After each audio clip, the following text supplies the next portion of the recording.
Welcome to the Great Detectives of Old Time Radio. From Boise, Idaho, this is your host, Adam Graham. If you have a comment, email it to me, box13@greatdetectives.net. Follow us on Twitter at Radio Detectives, and check us out on Instagram, instagram.com/greatdetectives. If you are enjoying this podcast, please follow us with your favorite podcast software to make sure that you never miss an episode. A reminder, as you're making your travel plans, go to JohnnyDollarAir.com. JohnnyDollarAir.com is a Priceline affiliate link. So part of the purchase price benefits the Great Detectives of Old Time Radio at no additional cost to you. So remember, when making your travel plans, check JohnnyDollarAir.com first. Well, now it is time for this week's episode of yours truly, Johnny Dollar. The original air dates, February 15th, 16th, and 17th, 1956, and it's the Bono Matter, episodes 3 through 5. From Hollywood, it's time now for... Johnny Dollar. This is Tom Bates. Oh, how are you? Dr. Praley just called me, Mr. Dollar. He says you've been threatening him. Oh, I wouldn't call it a threat, Mr. Bates. I simply told him that if he won't let me question Miss Parker, then I'll have to get a court order to do it anyway. Well, as acting county attorney here, I think I could block that order, Mr. Dollar. Maybe, but I doubt if it would be a very smart move. Now, you look here. She's in no shape to answer questions. She's under doctor's care. It's been 5 days now since the shooting. She's still very upset, nervous. She might say things that could be misconstrued, that she didn't mean. Oh, what things? How would I know? I just thought you might. Since you've already questioned her once, right after she killed her father. Wasn't she upset then? Did she say anything you misconstrued? I'm warning you, Dollar. And I'm warning you. I'm going to talk to that girl one way or another.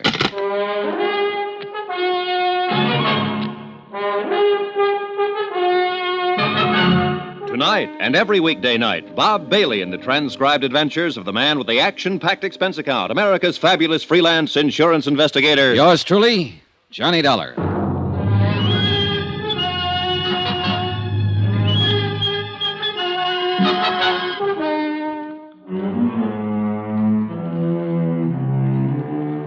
From Special Investigator Johnny Dollar, location Green Pass, Virginia, to the Home Office, Surety Mutual Insurance Limited, Hartford, Connecticut. Assignment, the Bono Matter. Bono, Latin for who benefits. Item 8, $1. Transportation out to Sammy Drake's Happy Hollow Roadhouse on the highway north of town. On the way there, I thought over what I'd learned so far, and I realized it wasn't much. On the face of it, the thing was simple enough, no mystery at all. 5 nights ago, Dan Parker, the local county attorney, had returned from a business trip and entered his sleeping house. His adopted daughter, Luanne, mistaking him for a prowler, had shot him to death in the darkness. There it was, an accident, pure and simple. The coroner said so, the sheriff agreed, and the whole town was determined to keep it that way. But I still couldn't buy it quite that easily. Not when there was a $100,000 life insurance policy payable to Luanne Parker, the girl who'd pulled the trigger. Maybe I'd find some answers at the roadhouse.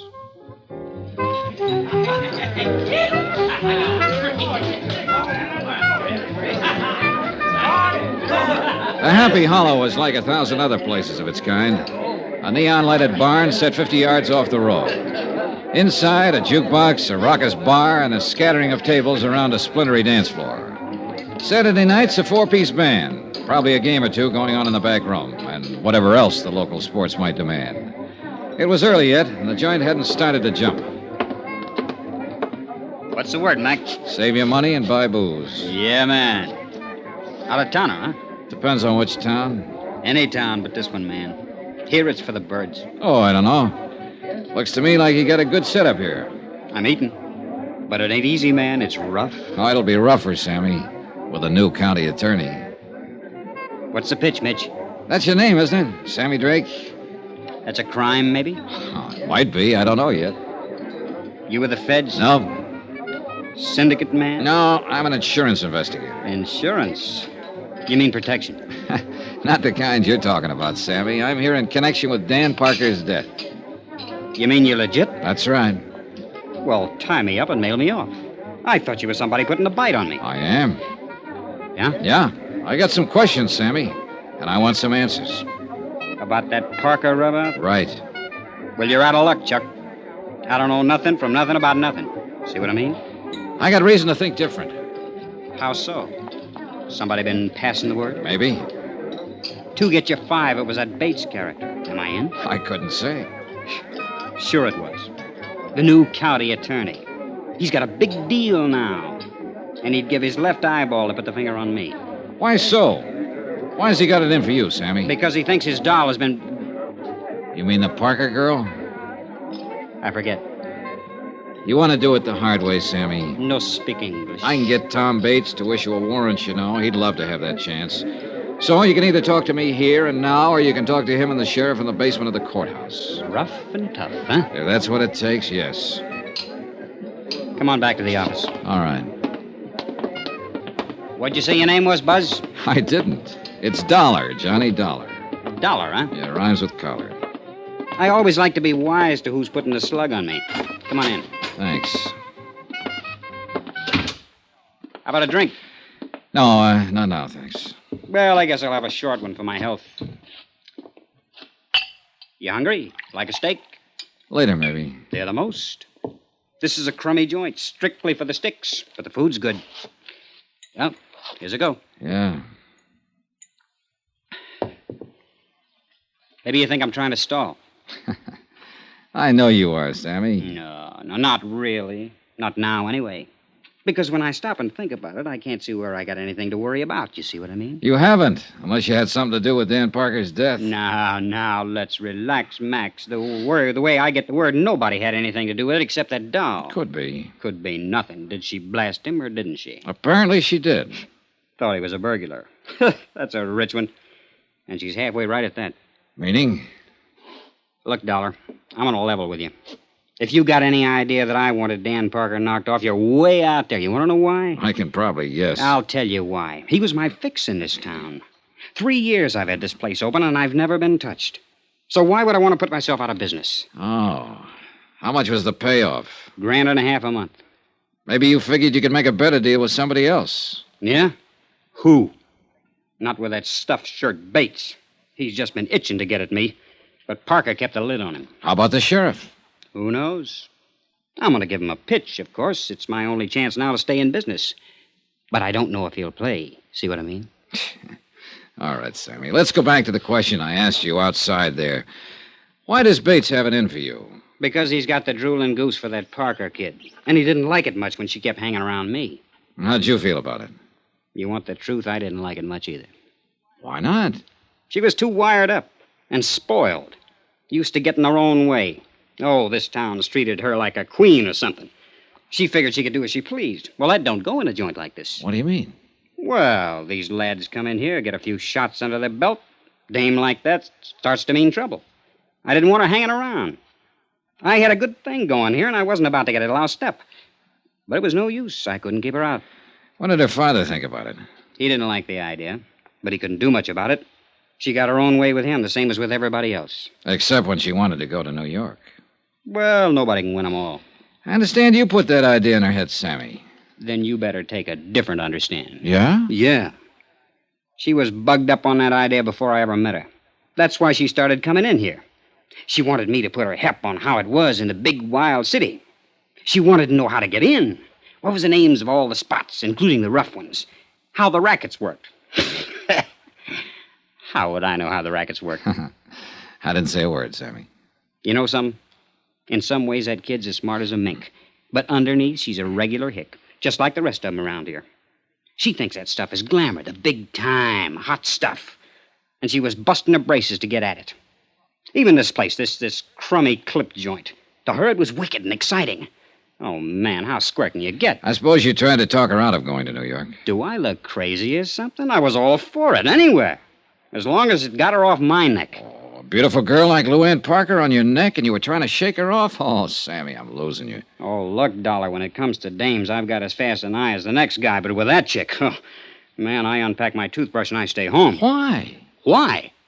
She's got this whole town fooled. Everybody but me. A sweet little thing in ruffled rompers, bucking for a hay-haul. Well, I got news for you, brother. She ain't. And you're the only one who really knows her. Is that what you're claiming, Sammy? Sure. It's a big laugh. But that kid's smart. And inside, she's colder than a fish. I'm a fairly tough baby, Dollar, but I'll tell you something straight. I'm scared of that girl. Expense account item 9, $6.90. Steak and incidentals at the Happy Hollow Roadhouse. And Sammy Drake was right. The steak was good. Item 10, $1.75. Transportation out to the Green Pass Railroad Depot, 3 miles east of town. I tried to see that night station agent earlier in the day, but he was sleeping then. But it was nearly midnight now, and I figured he'd be on duty. He was. Good evening, sir. Hold it, son. Got a message coming in here. Yes, sirree. Old number 8's going to be right on time. I'm glad to hear it. I want to... Hold it, son. Got to answer it, you know. Mighty important business getting these here trains through. Yes, I imagine it is. Hold it! Yes, sir. Right on time. Be here in about 2 minutes now. Well, son, what's on your mind? I wondered if you were on duty the night Dan Parker got back in from Richmond. The night he was killed. Oh, yes, indeedy. You must be that fella Sheriff Jim Peterson was telling me about. That fella from the insurance company. Yes, that's right. Well, then I guess it's all right to talk to you. Leastwise, that's what Jim said. Nice of him. It's a mighty terrible thing. A downright tragedy for that poor motherless girl. Making a mistake like that, shooting her own father. Yeah, rough deal. Did you notice Mr. Parker when he got off the train that night? Why, of course I did. I always notice anybody getting off. It's part of my job, son. Yeah, well, It was right about this same time of night. He come in on number 8, the same one that's due in now. Did you talk with him? Of course I talked with him. I know Dan Parker since we was both pups. He said, "Hi, Willie." I said, "Fine." And he said, "How's the family?" And I said, "Fine." And he said, "Well, we talked. We had to talk more, too, but there's some fellow with him." Oh, well, I didn't know that. I reckon it was just some passenger he struck up the time of day with. Dan was all... There, you hear that, son? She's a-coming across the Briar Creek Bridge right now, right on time, Well, too. look, what happened to this stranger? Did he and Dan Parker leave the station together? Oh, no. No, they just talked while the engine was taking on water. The fella got back on the train before it pulled out. He's just going through. Did you hear what they were talking about? No, can't say that it did, son. Most likely didn't amount to nothing, though. No, I suppose not. By golly, I did hear one thing. Oh, what? Just when the train was starting up, the fella leaned out and yelled, "Thanks a lot, I'll be seeing you." Dan just grinned, waved back, and went on down the platform to the telephone booth. You don't know what he meant by that remark. Oh, nothing, more than likely. Just one of them things you say, you know. But that's life for you, because he won't be seeing him after all. See, she's coming around the bend there, son. I gotta get the mail sack out. You got any more questions? You're gonna have to ask him on a run. The mail's got to get through. Oh, I wouldn't think of stopping it. Hey, look, you said Dan Parker made a call from that telephone booth over there. You know who he talked to? Nobody, son. What do you mean? Why, he come back and said he had a busy signal. I guess he'd have to walk home. And that's what he done. That was his mistake. That was one of them anyway. And you got any more questions, I reckon they'll have to wait. I haven't got any more. How's that, son? I said thanks a lot. What for? Well, there you got me. I don't know.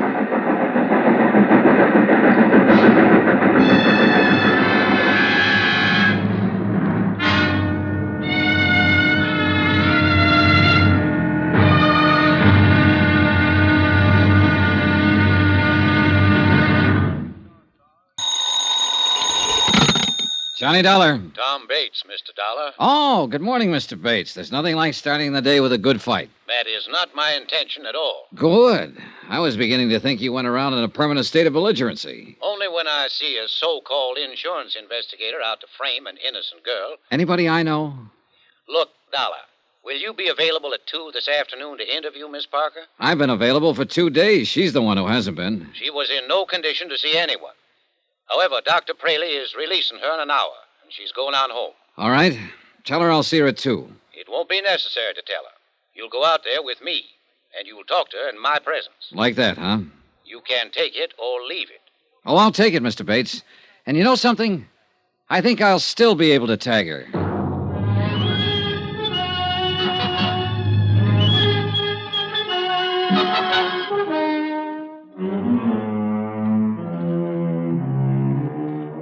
From Special Investigator Johnny Dollar, location Green Pass, Virginia, to the Home Office, Surety Mutual Insurance Limited, Hartford, Connecticut. Assignment, the Cui Bono matter. Expense account continued. Item 12, $1.80 for a late and leisurely breakfast in the hotel coffee shop. Leisurely because I had nothing to do but kill time. I'd covered every possible lead I could think of, and the result, 0. The simple facts of the case were that Dan Parker, the local county attorney, had returned unexpectedly from a business trip late at night, entered his darkened home, and had been shot to death as a prowler by his daughter, Luanne. Coroner's verdict, accidental death. Amount of insurance, $100,000. Beneficiary, Luanne Parker. Why don't you give up, Dollar? Admit you're wrong. Wrong about what? About thinking you've got a chance of beating Miss Parker out of her insurance money? Oh, so that's what I'm trying to do, huh? That's what your company pays you for, isn't it? To find some angle, some technicality that they can use to break the claim? No, they pay me for the unpleasantness of having to put up with bull-headed acting county attorneys, Mr. Bates. Sure. You'd a lot rather question that girl without me being around. Bates, I'd rather do anything without you being around. Well, the feeling is mutual. I just can't quite figure you. Usually, I get complete cooperation from the local prosecutor's office. But you've tried to block every move I've made here. I'm protecting Miss Parker's rights, that's all. Her rights haven't been challenged. I'm not out to get her. If I'm convinced that she's innocent and that her claim is legitimate, I'll report it that way. All the company wants is the facts. Look, I'm not hired as a claim breaker. And of course you know that. You've dealt with insurance cases before. So I wonder what the real reason is for your attitude. Suppose you tell me. Well, you're in love with her, of course, and that itself could be the explanation. Or maybe it's only part of it. Meaning what? Maybe you know more about it than you've admitted. Maybe you know she's guilty and are trying to cover up for her. I know she's innocent, sir. Or, it's possible your motives are a little more selfish. Maybe she's covering up for you. What do you mean by that? It's that old Latin phrase, cui bono, who benefits? Who gains through Parker's death? His daughter does. Of course, she gets the insurance. But so do you, Bates. In what way? Well, you got Parker's job, didn't you? And along with it, the chance to run Sammy Drake out of town without Parker stopping you. And in the long run, if Luanne marries you, you'll get a good part of the insurance. Are you accusing me of murder? No, just speculating. But it's an interesting possibility. Don't you think so?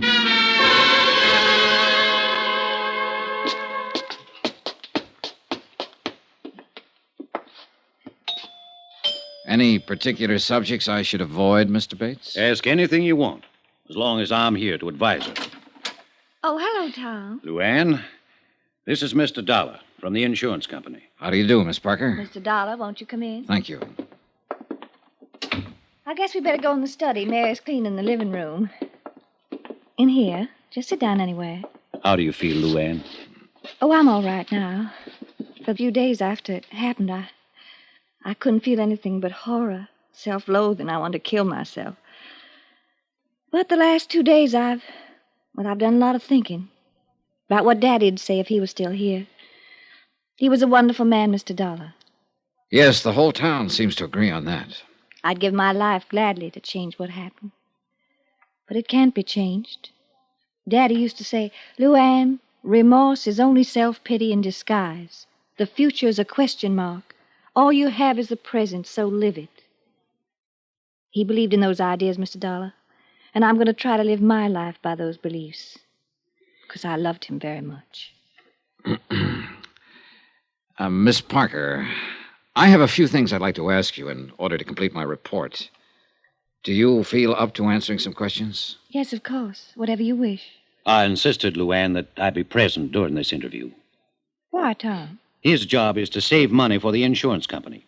He'll try to trip you up, lead you into saying things you don't mean, things that could be misinterpreted. Tom, that's ridiculous. I've nothing to hide. Of course, hon. But he'll make it seem as if you do. I'd say you're making it seem that way, and for no more reason than just a silly kind of suspicion. Luanne. Mr. Dollar, would you rather talk to me alone? I think it would work out a little better that way. Tom, it's been nice to see you. I'm not leaving. Yes, you are leaving. Right now. Honey, you do. I said now. All right, Dollar. I guess you will. Phone me later, Tom. Sure, Luanne. He's nice. He means well, but sometimes he can be an awful idiot. Oh, his actions are fairly normal for a man in love. Or one who thinks he's in love. It usually adds up to the same thing. Cigarette, Miss Parker? Oh, thank you. Well, what is it you'd like to know, Mr. Dollar? First, let me tell you a few things. I've talked to quite a number of people during the last 2 days. They all worship you. In fact, only one person in the whole town said anything against you. And he's a man whose word on anything would be a little questionable. Sammy Drake, I suppose. Yes. Well, I don't know what he said, but I imagine he thought he was being honest. You see, Sammy's never understood me at all, and I guess I have given him a kind of a bad time. How do you mean? By pretending to take him seriously. Most people seem to think of me as a child, Mr. Dollar, but actually in my attitudes and awareness, I'm quite a lot older than my age. Of course. And I saw right through Sammy the first time I met him. He's just a silly little would-be tough, but he likes to think of himself as a smooth, wicked mobster type. So I pretended to go along with it, even put on an act of my own in return. And what do you think happened?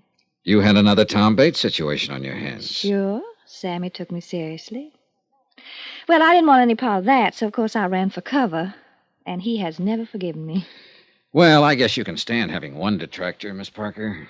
You got a big team on your side. I like people. I guess that's why they usually like me. I've had a wonderful life, Mr. Dollar. And I'm very grateful, especially to Daddy. He did everything possible to make me happy. I think if I'd asked for the moon, he'd have tried to get it for me. There was one thing, though, that I understand you disagreed on. You mean my wanting to go to New York? That's right. I guess the only arguments we ever had was over that. If I'd only known how short a time he was going to be with me, well, it didn't matter that much. I felt I was right, that the only reason he was against the idea is because he still thought of me as a child. Parents usually do that. I know. And it just didn't matter enough to hurt him when he had so little time. But you can't go back. I wonder if you would try to go back for just a moment, Miss Parker, and tell me in your own words just what did happen that night. Well, Daddy had gone to Richmond on business. None of us expected him back that night. All right, go on. Well, Mary, she's our housekeeper. She went to bed early. I read till about 11, then I went to bed. And shortly after midnight, something woke me, a noise down on the terrace. I looked down from my window, and I saw sort of a dark shape slip across the terrace toward the back of the house. I was scared stiff. I'd heard prowlers outside twice before during the past month. Yes, the sheriff told me you did. Yes, well, I realized it was up to me because Mary would have just gone to pieces if I'd waked her. All I could think of was getting to the phone down at the bottom of the stairs. When I started out of my room, I could hear somebody fooling with the lock on the back door. And that's when I thought of the gun. Where was it? In the drawer of the night table beside my bed. Daddy'd put it there himself after the night I heard the prowler, but I'd almost forgotten it. All right. Then what did you do? Well, I took the gun. I went back out into the upstairs hall. All I had in mind even then was to go downstairs and get that phone. But when I reached the stairway, I heard someone moving down below, and I realized that whoever it was had already got in the house, that they were starting up the stairs. And I could see just a vague blur, dark shape against the shadows. I was petrified. I remember thinking he's probably got a gun. And without even stopping to consider, I fired twice down the stairway.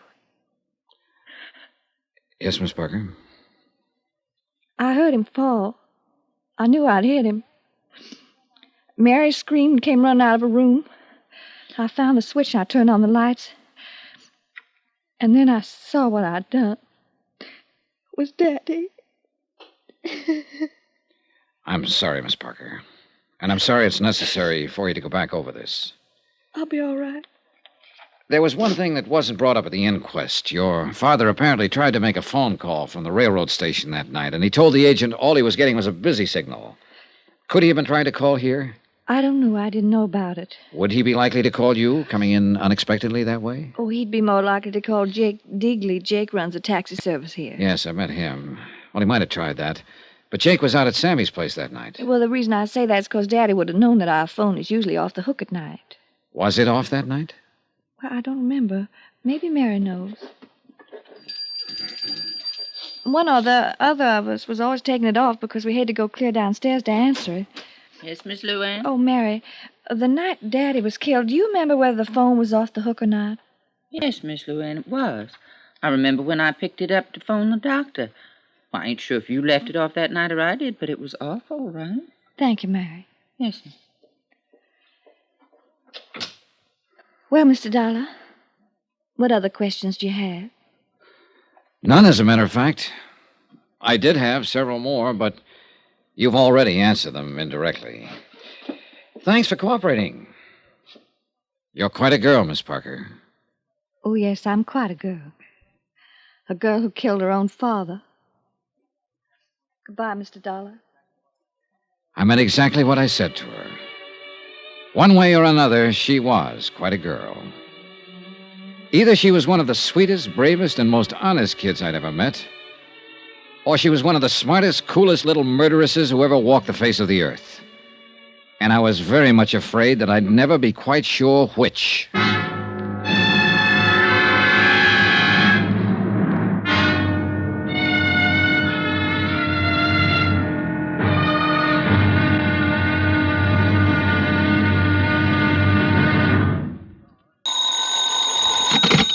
Johnny Dollar. Jim Peterson, Mr. Dollar. Oh, hiya, Sheriff. I understand you talked with Miss Parker this afternoon. That's right, I did. Well, what do you think now? I think I'm going back to Hartford the first thing in the morning. So, you finally decided the girl is innocent. I don't know, Sheriff, and I probably never will know. I'm just finishing up my report now. I'll send you a copy of it. Well, I'll be mighty interested in seeing it. On the basis of my investigation, I'm sure the company will pay her claim without question whenever she's ready to file. I'm beat, hands down, and there's no use denying it. Well, you can't win every time, Mr. Dollar. It's not that, Sheriff, but this is the first time I've ever had to end a report with a question mark.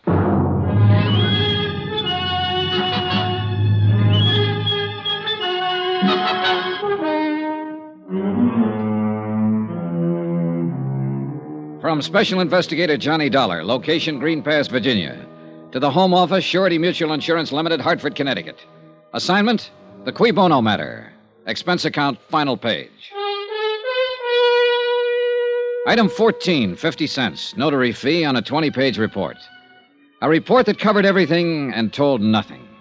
But it was the best I could do. I had no more leads, no new ideas. The bare facts of the case still stood. Dan Parker had returned unexpectedly from a trip, entered his darkened home late at night, and had been shot to death as a prowler by his daughter Luanne. Amount of insurance, $100,000. Beneficiary, Luanne. I'd checked through a half a dozen theories and been forced to throw out every one of them. And the whole case finally came down to just one simple question. When Luanne pulled that trigger and fired down the dark stairway, did she or did she not know that she was shooting at her father? I couldn't answer it. And I didn't believe anyone else would ever be able to. Except, of course, Luanne herself. Item 15, $1 even. Transportation out to the Happy Hollow Roadhouse, where the steaks were good, the drinks were good, and a beaten-down guy could kill an evening. Well, wrap me up and nail me south. Here's that dollar man again. How's it going, Sammy? Business gets any worse, I'll open an artery. You here for kicks tonight, or are you going to put the arm on me again? Let joy reign unsuppressed. That's the word, man. That's the word. Come on over. I'll let you buy me a drink. You're riding on a swindle sheet. Or better yet, I'll let you buy me one. You own the joint. Okay. Set us up, Joe. Make mine the usual fusel. What'll you have, sir? Scotch on the rocks. You ever get through to that Parker chick? Yeah, I talked to her this afternoon. Well, what do you think, man? Was I right or was I right? About what? Is she a cool fool or not? I don't know, Sammy. She's a tough one to figure. She's just a tough one, period. Well, here's to the housekeeper's daughter. Yep. Whew. This stuff is murder. I don't know why the customers stand for it. So what comes next, Tex? I'm going back to Hartford in the morning. And little Cookie gets her payoff. 100 G's. Man, it's really going for broke. If she is on the level, it's not enough to pay for the way she'll probably feel for the rest of her life. Feel? That one? I'm telling you, man, I know that little fluff. She's got a heart about as big and warm as the olive in a martini. You could be right. I know I'm right. She's took you, man. She's took you good. Bang, bang, and the little lady wins a prize. Maybe so. A big, fat 100 G's. And bad old Papa in the cold, cold ground. She was really shooting for new shoes that night. Well, if she was, she's got 'em, Sammy. There's nothing more I can do about it. So that's life. What is it? You win a little, lose a little, and taxes take the rest. But Parker's got it made, man. Safe and cozy in his little box. No more worries. Oh, sure. But we can't all be lucky. Sometimes it... Well. Brace yourself, Sammy. It looks like you're raided. What? Oh, it's the sheriff. Right on time. On time? Relax, Max. He's just come to tell the tale and do the deal. Protection? Sure. Same setup I had with Parker. And the sheriff says he'll keep Bully Boy Bates in line.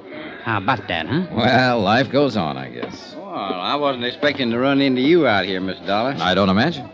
Finish your report? Yep. Right down to the last comma, Sheriff. And the last question mark. Oh, now, I don't reckon there's any question mark. You got to the truth, all right. Just wasn't what you'd expected, that's all. Maybe so. You got a minute, Sammy? Sure thing, pal. Let's go back to the office. Stick around, Dollar. The joint will be jumping. Fine. I can hardly wait. Let's have another one here, bartender. Coming up.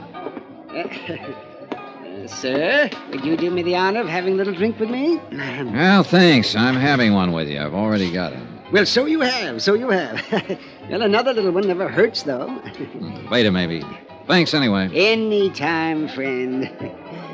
What line you in? The insurance record. Well, that's all right, I guess. Oh, thank you. Thank you, bartender. Thank you very much. I'm in ladies' ready-to-wear myself. Must be fascinating. A wholesale. I work out of Baltimore. Cover 3 whole states. Oh, I got a great little line of merchandise. I really don't need anything. Oh, the heck with business. Let's live a little, shall we? Mr. Dollar. Johnny Dollar. Oh, yes. Well, here's looking at you, Dollar. You know, I always believe in living while I can. Because you never know. Now, that's a very profound thought. No, sir, you just never do. Because it can happen to anybody. Just like it did to a fellow I met last week. Man right here in this town, too. A fellow named Parker. Parker? That's right. He was a fine chap. I met him on the train coming out from Richmond. And I was on my way to Roanoke. Oh, we were laughing and we were joking and everything. And that very night he got killed. And I read about it in the paper. So you just don't never know. Hey, look, tell me something. Are you the man who got off the train with him, talked with him on the platform while the train was standing in the station? That's right. He wanted me to meet his daughter. And that's all he talked about. It was his daughter. Oh, he was crazy about that kid. Well, did he expect her to be there at the station? Yes, but she wasn't. I guess he got the wires crossed. He tried to phone her, but he didn't have any luck. So I get back on the train. He walks off down the road, and a half hour later, he's dead.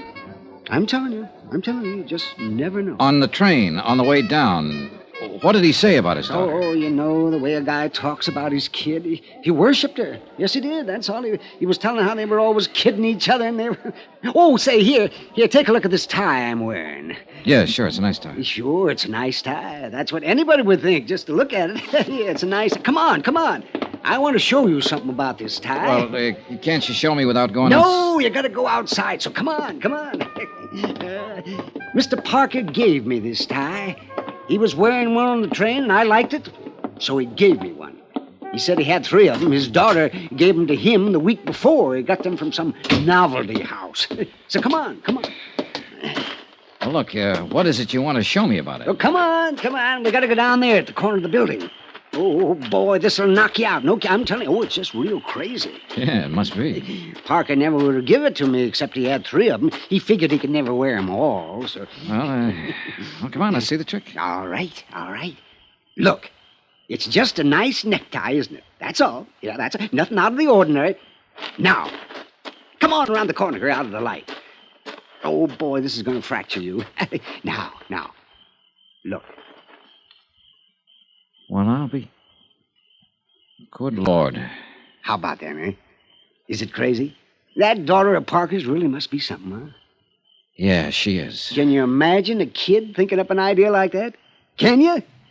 Giving her dad a necktie that glows in the dark. Good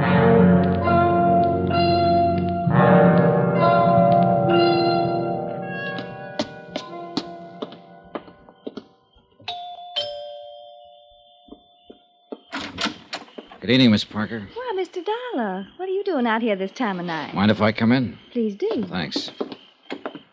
Oh, I brought your gun back. The sheriff was finished with it. I never want to see it again. And how you feel? I'll put it here on the table. You'd better not leave it there, though. It's loaded. I wish Sheriff Peterson had kept it. Oh, it may come in handy sometime. Again. Mr. Dollar. I was planning to leave town in the morning, Miss Parker. I'd already made out my report and given you a clean bill of health. Well, I didn't even realize I was under suspicion. What was I supposed to have done, Mr. Dollar? Deliberately murdered your father in order to collect $100,000 in life insurance? You've got a pretty horrible mind, haven't you? Maybe, but I wouldn't trade it for yours. Haven't you noticed my necktie, Miss Parker? I thought you'd tag it the first thing. Why should I? Because it belonged to your father. A special gift from his loving daughter. He gave it to a man he met on the train, and I bought it for $10 this evening. So now you know what happened to the third tie. That's probably been bothering you. Because I imagine you carefully destroyed the other two. I think you're a little more than slightly insane. Oh, it was a neat plan. Simple and sweet. You got the idea a month ago when the sheriff caught a prowler over on the south side of town. And suddenly you began to hear prowlers at night. You bought your father a set of ties that glow in the dark. And then you waited. And when he came back from that trip, you got your chance. You've got quite an imagination. Oh, it was a great setup. A dark house and him wearing a tie that glowed in the dark, just like this one, Miss Parker. It was a perfect target. You couldn't miss. It's almost a shame that you were beaten by one unforeseen accident. Your father talked to a stranger and gave him a tie. And that tie is going to hang you. No, I don't think so, Mr. Dollar. Turn on those lights. You were right, you know. It is a perfect target. You were very clever, Mr. Dollar, but not quite clever enough, or you'd have known. Sheriff. Yeah, I've been standing out there on the terrace. You... No, Luanne. You better give me the gun. No use pointing it, honey. It's loaded with blanks. You all right, Miss Dollar? Yeah, I'm all right, Sheriff. A little sick, that's all. That anybody so beautiful could be so rotten. You faked it. You tricked up the whole thing just to frame me, you filth. You dirty evil. That's enough, Luanne. That's enough. Nobody tricked you except yourself. That's hard for me to believe. Dan and me used to take you fishing with us when you wasn't no higher than that. You was the prettiest little thing I think I'd ever seen. Oh, shut up, you old fool. Now I got to take you someplace again. Wish I hadn't ever lived to see this day. And I'm mighty glad that Dan ain't here to see it. Come on, honey. We better get started.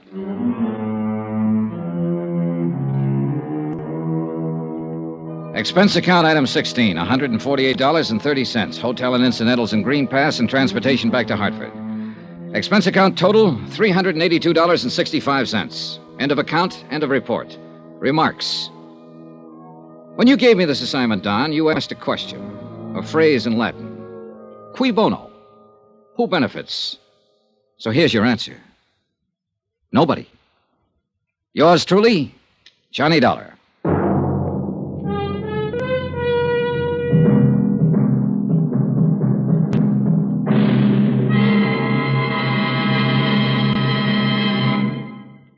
Remember, there'll be another intriguing story for you beginning next Monday night. Next week, a study in entomology. You know, bugs. And this one's the deadly variety, a firebug. Join us, won't you? Yours truly, Johnny Dollar.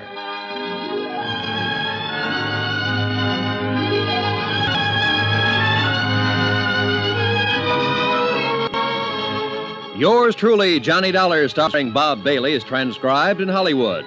Written by Les Crutchfield, it is produced and directed by Jack Johnstone. Heard in this week's cast were D.J. Thompson, Mary Jane Croft, Forrest Lewis, Byron Kane, Russell Thorson, Sam Edwards, Dal McKennon, and Howard McNear. Musical supervision by Amerigo Marino. Be sure to join us on Monday night, same time and station, for another exciting story of yours truly, Johnny Dollar. This is Roy Rowan speaking.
Welcome back. Well, a solid serial in terms of atmosphere, in terms of great acting throughout. You know, Howard McNear comes in with the end with a fun character. Not one of the really crazy out there eccentric characters he often plays, but still does a really good job. But then we have our solution. And how very convenient that on the night that Johnny is about to give up, who should stumble into this local roadhouse, which operates under dubious legality, and you get the feeling is more of a local spot, but this guy just happens to show up at the same place as Johnny and provide the key clue. And then you just have the machinations of the murder. I mean, making this a premeditated thing, it just creates a lot of problems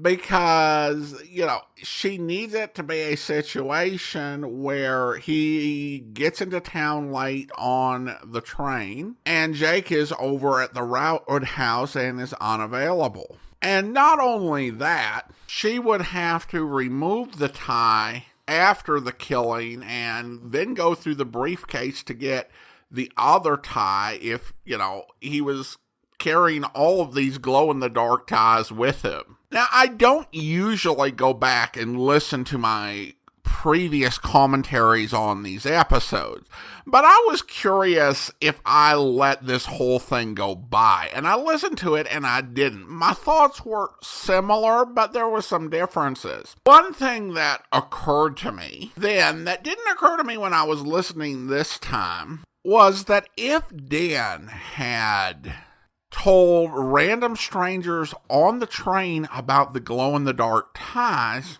because he was so impressed with them, odds are that in small-town Virginia, he would have also told people around town so they would have known about it, which I think was a good point. In fairness, I did also 9 years ago suggest that there was a risk of him taking off the tie because it was hot. But thinking about that further, the story occurred in February, so probably not. I also question the good manners of someone who wears a glow-in-the-dark tie on an overnight train where people are trying to get their sleep. I mean, in that instance, his daughter may not even have had to end up doing the killing. I think I was a little more forgiving of it back then because I did enjoy the really positive points, and I still did on that in terms of the acting and all the performances and the atmosphere. I think that somehow my tolerance for nonsense is kind of lessened by the fact that we just played that Philo Vance episode yesterday. You know, and with first time through I was listening to it, we were playing Nick Carter, which never ever sunk to the level of nonsense that Philo Vance can get down to. But still, it was enjoyable despite the really sort of silly solution to the case. Listener comments and feedback now. And we have some comments on YouTube regarding the Ricardo Amerigo matter. Ronser wrote, Howard McNear usually plays the Philadelphia agent. Today it is Harry Bartell. Well, Ronser, Howard McNear, I can't remember every role he's played. He may have played a Philadelphia insurance agent, but Harry Bartell is the one who created the character of Harry Branson, who would essentially become the go-to agent from Philadelphia for the rest of the Bob Bailey run. And another listener comments, Johnny is extra snarky this week. I think that was true of that story, but we also got to see a little bit of it in this story, the start of episode 4, when he was dealing with that acting county attorney. You definitely got an extra dose of sarcasm, which definitely adds to the enjoyment of the story. And then we have a comment on Instagram from Doc, who writes, great episode. Thanks, Adam, for all you do to make these amazing old-time radio programs available. Well, thank you so much, Doc. It's appreciated. And now it's time to thank our Patreon supporter of the day. Thank you to Jack, Patreon supporter since November 2019, currently supporting the program at the detective sergeant level of $7.14 or more per month. Thank you so much for your support, Jack. And that will actually do it for today. If you are enjoying this podcast, please follow us using your favorite podcast software. And if you're listening on YouTube, be sure to like the video, subscribe to the channel, and mark the notification bell to be sure you're notified of new episodes, and leave a comment. All those great things help YouTube channels to grow. We'll be back on Tuesday with another Yours Truly Johnny Dollar serial, but join us back here tomorrow for Tales of the Texas Rangers, where... What's down this way? The road swings around in a loop. Looks like he was heading for it. Come on. Get up, boy. Unless somebody's giving him a lift, maybe we can catch up to him. There's the road over there, Ranger. You can see it through that break in the brush. Yeah. And there's someone walking along that shoulder right now. That's him. He's the one. Up, Charlie. Come on. He's running. Hold up, mister. Hey, you. Go away. Go away. Stop. Right there. No. Hold up, I said. Whoa, Charky. Whoa. This is him, all right. You lousy skunk. What do you want from me, senor? All right, stand still while I frisk you. Why you do this? What you looking for? Yeah, just checking to see if you're carrying any weapons. Are you the one working back there in that farmhouse? No. Don't lie to me. I didn't do nothing. What's your name? Carlos Mendoza. Let's see your wallet. Here. Only $40 in here. Where's the rest of it? That's all I got. Why'd you kill him? I didn't. Where's Mr. Hines? What'd you do with him? I didn't do nothing. He hired me. He go on vacation like I told you. Lie. I'll make you talk. Hold it, Let me Gainer. tell him around, Ranger. I'll make him tell the truth. You're not going to touch He's him, just hear gonna me? lie. You're going to let him get away with killing Russ? I want to see justice We'll done. see justice done in the courts, not the way you want to do it. All right, Mendoza. I hope you'll be with us then. In the meantime, do send your comments to box13 at greatdetectives.net. Follow us on Twitter at Radio Detectives, and check us out on Instagram, instagram.com/greatdetectives. From Boise, Idaho, this is your host, Adam Graham, signing off.